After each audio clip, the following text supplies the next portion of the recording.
O presidente Jair Bolsonaro recebe em Brasília o presidente encarregado da Venezuela, Juan Guaidó, e diz que o Brasil não poupará esforços para que a democracia seja restabelecida no país vizinho. Nos interessa uma Venezuela livre, próspera, democrática e economicamente pujante. Primeiro mês de 2019 fecha com saldo positivo na geração de empregos. Foram mais de 34 mil novas vagas com carteira assinada. E positivo também foi 2018 para a Petrobras, que depois de 5 anos fechou o saldo no azul em mais de 25 bilhões de reais. Outra notícia do setor econômico mostra que o Brasil cresceu 1,1% em 2018. É o resultado do Produto Interno Bruto. Essas e outras notícias você acompanha agora. E para participar, basta acessar o bate-papo ao vivo no YouTube ou usar hashtag TVNBR nas redes sociais. O Repórter NBR começa agora.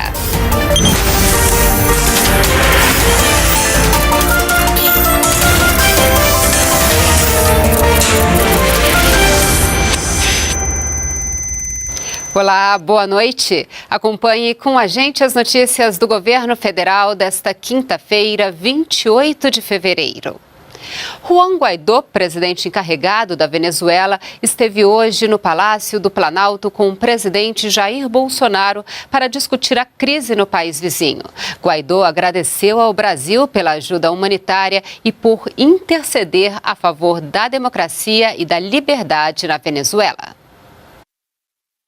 O presidente encarregado da Venezuela, Juan Guaidó, chegou ao Palácio do Planalto acompanhado do ministro das Relações Exteriores e seguiu para um encontro no gabinete do presidente Jair Bolsonaro. Eles conversaram sobre a crise enfrentada pela Venezuela. Depois, Guaidó e Bolsonaro fizeram um pronunciamento. O presidente encarregado da Venezuela destacou que o povo venezuelano quer viver em paz. Viver em paz.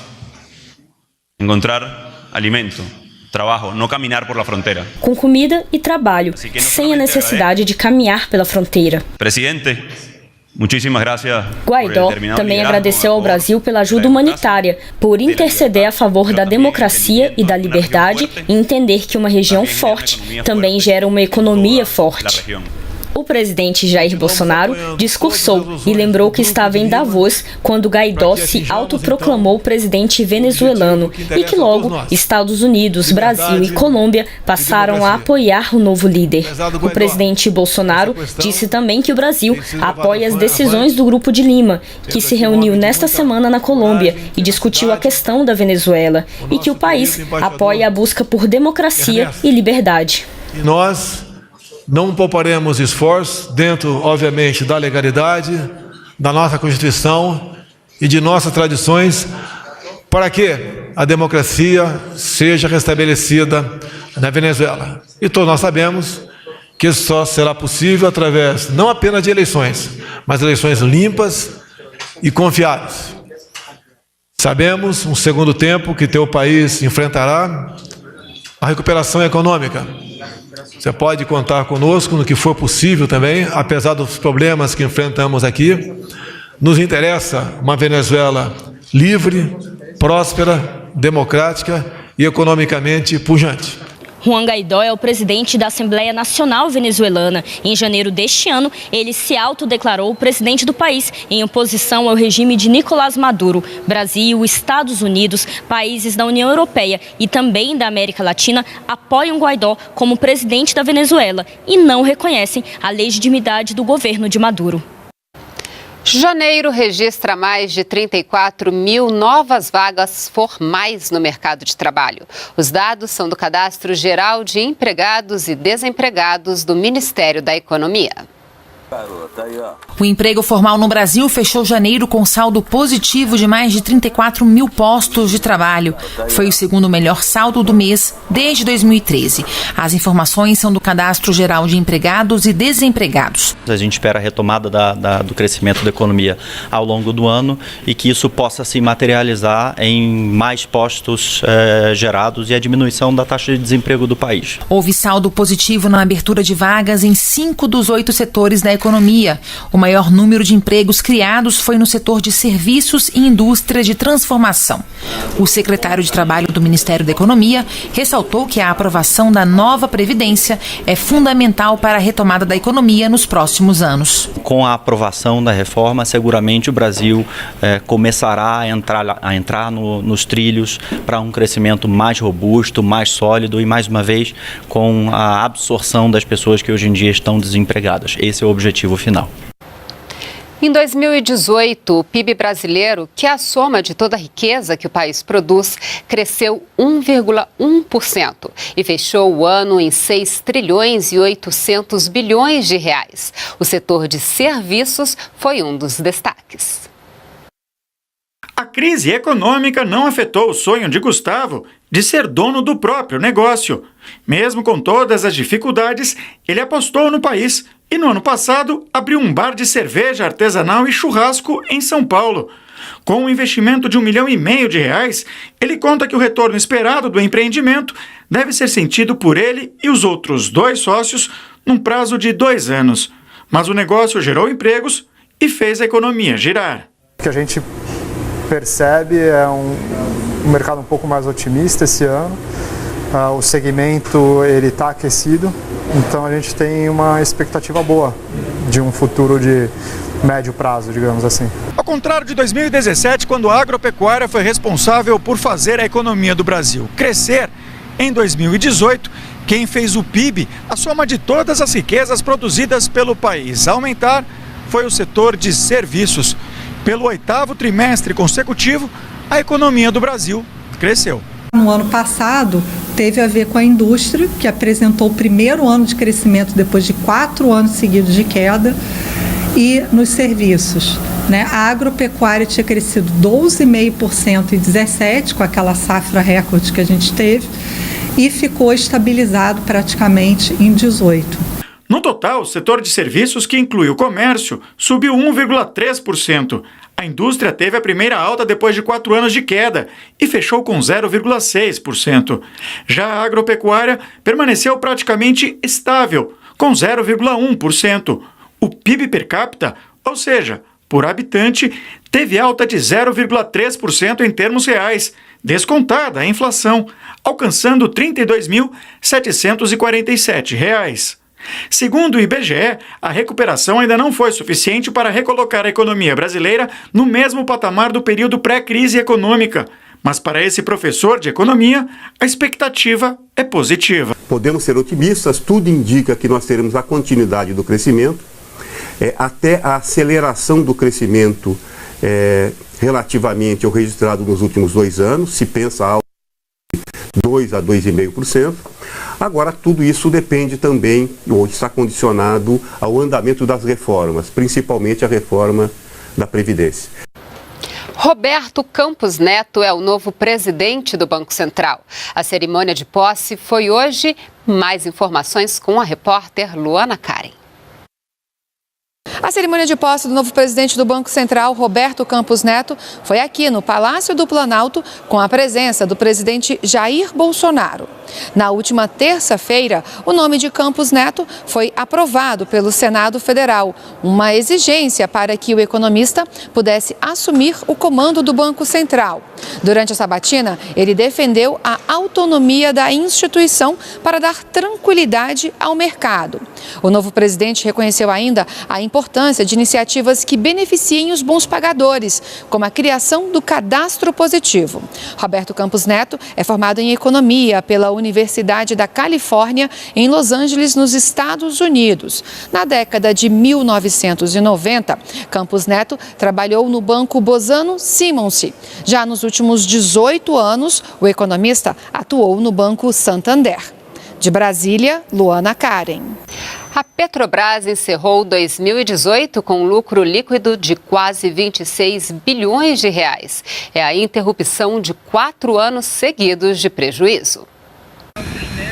O aumento do preço do barril do petróleo no mercado internacional e uma administração mais eficiente que investiu na produção e cortou despesas fizeram com que a Petrobras voltasse a ter lucro depois de 5 anos. Em 2018, A companhia registrou um saldo positivo de 25 bilhões e 800 milhões de reais. Foi o maior lucro da empresa desde 2011. Além de aumentar o faturamento, a Petrobras conseguiu reduzir a dívida em quase 25 bilhões de dólares. Aumentar a produtividade e, ao mesmo tempo, economizar. Essas são as principais metas da Petrobras para 2019. A ideia é cortar gastos desnecessários. A companhia vai ampliar a política de desinvestimento. A expectativa é de anunciar daqui a 3 meses uma lista de refinarias que vão ser vendidas. Para reduzir despesas, o prédio da Petrobras, na Avenida Paulista, em São Paulo, e um dos edifícios da companhia, no Rio de Janeiro, vão ser desocupados. Também está sendo estudado um plano de demissão voluntária incentivada. A estrutura mais enxuta vai permitir aumentar o investimento na área de exploração de petróleo e gás. Os resultados, como eu disse, foram muito bons. Eles são os melhores de muitos anos. Ficamos muito felizes. Eu acho que é o resultado do esforço de todos na companhia. E isso motiva mais ainda as pessoas a continuarem a buscar resultados muito melhores. Como eu falei, os melhores dias da Petrobras ainda estão à frente de nós. As 2 palavras são chaves: economia de custos e produtividade. A ministra da Agricultura, Pecuária e Abastecimento, Tereza Cristina, disse que a Companhia Nacional de Abastecimento vai passar por um processo de reestruturação com a venda de armazéns. O anúncio foi feito hoje durante cerimônia de posse da nova diretoria da Conab. Segundo a ministra Tereza Cristina, a Conab tem uma rede de armazenamento que é grande, mas muito antiga. A ideia é trazer mais modernidade e reduzir os custos para a companhia. Isso é uma das coisas que já vinha acontecendo, não é uma novidade, e alguns desses armazéns serão colocados aí à venda, né, serão leiloados pelo poder público, para que a gente cuide realmente de outras coisas na Conab que são muito importantes. E, por exemplo, nós temos que trabalhar cada vez mais perto do produtor, dizendo para ele a que custo, como é que está a safra, enfim, a parte estatística de previsão, né? Nós temos que trabalhar, enfim, nós temos que estar muito mais antenados hoje com a modernidade que a agropecuária tem. Segundo o novo presidente da Conab, Nilton Araújo Júnior, hoje são cerca de 180 armazéns e pelo menos 67 devem ser colocados à venda. Ele disse que ainda não há prazo, mas que o pedido da ministra é que a mudança seja rápida. É um custo desnecessário num cenário de restrição orçamentária, né? Então é uma medida inteligente. A gente não está falando que a Conab vai ser diminuída, pelo contrário, a gente está querendo fortalecer a Conab aonde ela está atuando ativamente e vamos estar com esse foco nessas situações. Está chegando o Carnaval e muita gente aproveita o feriado para pegar a estrada. E para garantir mais segurança aos condutores, a Polícia Rodoviária Federal dá início a partir da meia-noite de hoje à Operação Carnaval 2019. A ação em todo o país segue até a meia-noite de quarta-feira de cinzas. O Carnaval é um dos períodos mais críticos do calendário nacional de operações da PRF, pois conta com um grande fluxo de veículos. Existem vários pontos que nós temos como preocupações, né? O excesso de velocidade, as ultrapassagens proibidas, mas a bebida alcoólica ao volante, essa sim é a nossa maior preocupação. A lei seca, ela já existe há 10 anos, já não é novidade para ninguém. Então as pessoas não devem esperar da Polícia Rodoviária Federal orientação. Nós iremos agir de maneira severa, identificando aquele motorista que porventura esteja embriagado e será punido severamente. E o Carnaval é garantia de festa e diversão. Mas no clima festivo é bom lembrar que a paquera tem que ser na medida para não virar assédio. De olho na conscientização, o Ministério da Mulher, Família e Direitos Humanos está lançando a campanha em redes sociais Meu Corpo Não É Sua Fantasia. Esse também será o primeiro carnaval após a sanção da lei que tipifica o crime de importunação sexual. Agora, beijos roubados, toques inconvenientes e outros atos libidinosos na folia podem ser enquadrados como assédio. Os homens que acham que pode se aproveitar de uma mulher porque, mas ela estava de shortinho, ela estava de sutiã, ela estava de top, ela estava de cropped, ela estava de sainha, ela estava parecendo, ela se ensinou. Não importa, vai ter uma linha que é a lei que vai dizer que você, homem, é um importunador. E isso tem uma sanção. Vai de 1 ano a 5 anos de prisão. A secretária nacional de Políticas para Mulheres também lembrou que existe a Central de Atendimento à Mulher, o Ligue 180, que recebe denúncias de violência. Quero alertar aqui os turistas, principalmente as mulheres que estão conhecendo o nosso querido Brasil, que é muito bonito, as principais capitais, onde ocorrem as festas carnavalescas, os foliões como um todo, né, que estão aí visitando outras capitais dentro desse território nacional, pode ligar o 180 porque ele funciona 24 horas. E o Ministério da Mulher, Família e Direitos Humanos tem também uma campanha para combater a violência contra a criança e o adolescente. Com o título Respeitar, Proteger e Garantir, a ideia é orientar a população sobre os cuidados com os direitos das crianças e dos adolescentes, em especial nesta época de carnaval. A violência sexual pelo apelo erótico que o próprio evento tem, próprio para adulto, e não combina com crianças, porque criança não tem essa linguagem erótica. A linguagem natural da criança é da ternura. Então, expor a criança muitas vezes a um baile onde tem nudez, onde tenha prática de ato sexual mesmo escondido, e isso pode estar violando ali um direito de uma criança de não ser exposta a esse conteúdo. O canal mais imediato que vem à memória de todos, bem divulgado, é o Disque 100, 100. Ele funciona muito bem, então qualquer pessoa que encontrar uma criança numa situação de exploração, de abuso, de violência, de ato libidinoso, se a pessoa tem dúvida, mesmo que ela não tenha certeza, ela pode discar 100 e dar o máximo de detalhes possíveis sobre aquilo que ela está vendo.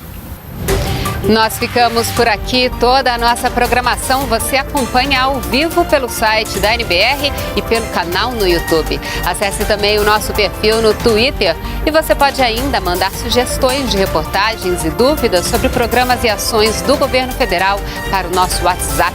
Então, anote aí, é 61 99867 8787. Uma boa noite para você e continue com a gente na NBR, a TV do Governo Federal.